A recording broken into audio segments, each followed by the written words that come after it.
di dalam Tuhan Yesus Kristus.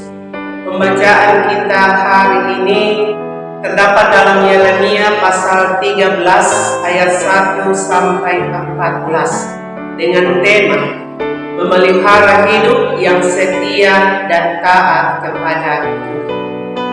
Saudara-saudara yang dikasihi di dalam Tuhan Yesus Kristus, firman Tuhan datang kepada Yeremia dalam suatu keadaan bahwa umat Tuhan sedang ada dalam ancaman pembuangan ke Babilonia. Mereka sedang terjebak pada cara hidup yang menyimpang dari kehendak dan rencana Tuhan.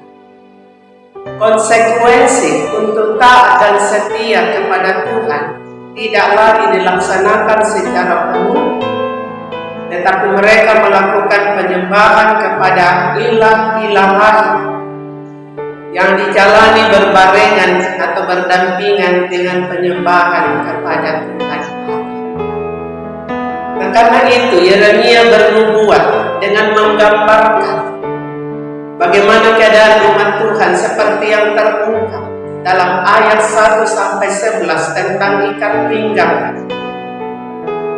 lenan yang sudah lapar, dan ayat 12 sampai 14 tentang buyung yang dipenuhi oleh angin. Ikat pinggang sering menjadi simbol keperkasaan. Lenan adalah bahan yang berkualitas dari hasil olahan kayu dan rami yang ada di kota Mesir. Di zaman Mesir, kain lenan dipandang memiliki nilai yang sangat tinggi dan berharga karena kainnya atau bahan yang halus, berharga, kuat, dan sangat istimewa. Ikat pinggang lenan adalah gambaran dari kemuliaan, kehormatan, dan kejayaan umat Tuhan. Maka, bagaimana sesungguhnya menjadi hidup yang berbarengan di dalam Tuhan? Hidup yang bersetia, hidup yang taat kepada Tuhan akan diberkati. Sedangkan kelakukan adalah melambangkan tentang kehancuran dan penderitaan, ketidakadilan, tidak berarti atau hilang kemuliaan Tuhan. Jadi bangsa Yehuda sebagai bangsa yang penuh dengan gilang gemilang akan segera menghadapi masa-masa kesusahan hidup. Dan inilah yang sedang mengancam umat Tuhan, yaitu pembuangan di Babel sudah di depan mata.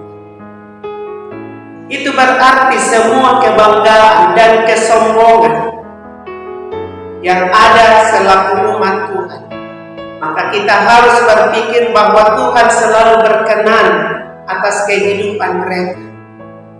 Walaupun telah berbuat dosa, menjauhkan diri dari persekutuan, bahkan jauh dari kehendak Tuhan, akan segera berakhir dan lenyap. Saudara-saudara yang dikasihi dan diberkati Tuhan, mereka akan diangkut ke pembuangan ke Babilonia. Dan Tuhan memakai bangsa Babel untuk menekan dan mendidik mereka supaya mereka kembali menjadi umat Tuhan yang setia dan taat. Karena kenyataan telah terjadi bahwa rasa bangga diri, memiliki kelebihan, kesombongan, kecongkakan, dan kekebalan mendengar kehendak Tuhan, seperti dalam ayat 9 dan 11, akan berakibat bahwa kehidupan mereka seperti buyung yang dipenuhi anggur. Artinya kekacauan hidup mereka, yakni kemabukan, melanda seluruh umat Tuhan. Mereka akan dibinasakan tanpa ada pengasihan. Ayat 13 dan 14. Saudara-saudara yang dikasihi Tuhan, ancaman kegagalan, penderitaan, dan tekanan hidup sering kita jumpai dalam realitas kehidupan banyak orang, termasuk kita umat Kristus. Tidak peduli dia dari strata sosial mana. Tidak ada yang kebal terhadap penderitaan dan tekanan kehidupan. Malahan ada yang mengatakan bahwa penderitaanlah yang mewarnai seluruh tahun-tahun perjalanan kehidupan. Bila kita menoleh dan melihat bagaimana kondisi bangsa di era reformasi ini, maka penderitaan ini pun nyaris tidak pernah berujung dan tidak pernah berakhir, tetapi justru berkepanjangan. Berbagai kebijakan diupayakan oleh pemerintah, diusahakan oleh pemerintah untuk mengeluarkan bangsa ini keluar dari krisis multidimensi yang terjadi selama bertahun-tahun pada saat dasawarsa. Bangsa ini telah berkali-kali melakukan pergantian pemimpin, mulai dari presiden, gubernur, bupati, camat, sampai kepada desa. Apakah masalah habis? Masalah demi masalah terus terjadi. Penderitaan demi penderitaan terus mengancam. Bahkan bangsa ini diwarnai dengan tragedi-tragedi yang memalukan dan juga memilukan. Ada tantangan bencana di mana-mana terjadi. Kecelakaan di udara, di darat maupun di laut. Belum lagi tekanan ekonomi karena harga bahan pokok yang melonjak naik, biaya pendidikan yang sangat tinggi, alam global yang mengancam dan mempengaruhi segala sektor kehidupan. Mungkinkah dalam menghadapi kesesakan ini masih memegang ungkapan, ada asap pasti ada api, ada kemelangan pasti ada penyebab, ada penghukuman pasti ada kejahatan dan kesalahan. Dalam menghadapi kenyataan ini kita terkoreksi dan disadarkan bahwa penderitaan itu ada hubungan dengan dosa. Bahwa penderitaan ada karena dosa salah satu penyebab dari penderitaan.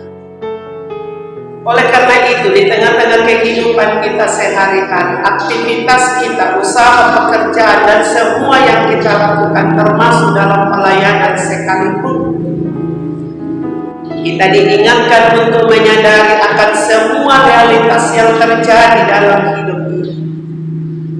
Maka kita diajak oleh firman Tuhan untuk mengoreksi diri kita, mengevaluasi diri kita, mengintrospeksi diri kita dari segala kekeliruan yang berbau dosa. Sebab bagi Yesus Kristus hanya sekali untuk selama-lamanya Ia menderita dan mati karena dosa-dosa kita. Berlaku setia dan taat sebagai umat Tuhan adalah tanggung jawab iman yang harus dilakukan oleh kita setiap saat, baik atau tidak baik waktunya. Sesulit apapun kondisi kehidupan kita, jangan pernah mempengaruhi iman kita sebagai anak-anak Tuhan, sehingga kita tidak pernah lagi jatuh dalam dosa yang sama. Sebab penghukuman dalam bentuk apapun selalu menjadi konsekuensi orang yang tidak setia, orang yang tidak taat pada kehendak Tuhan. Karena Allah tidak pernah merancang penderitaan dan kehancuran itu dalam kehidupan umat Tuhan. Seperti dalam Yeremia 29 ayat 11, rancangannya adalah rancangan damai sejahtera, bukan kecelakaan atau kehancuran. Namun dosa manusia yang menyebabkan penderitaan itu, apapun alasannya. Kesetiaan dan ketaatan untuk melakukan kehendak Tuhan harus menjadi prioritas, menjadi yang paling utama dalam seluruh hidup kita. Karena itu mari kita merawat, kita menjaga, kita memperbaiki, kita pelihara hidup kita yang taat dan setia kepada Tuhan. Karena orang-orang yang setia, orang-orang yang taat mengandalkan Tuhan pasti diberkati dalam hidupnya. Tuhan Yesus memberkati. Amin.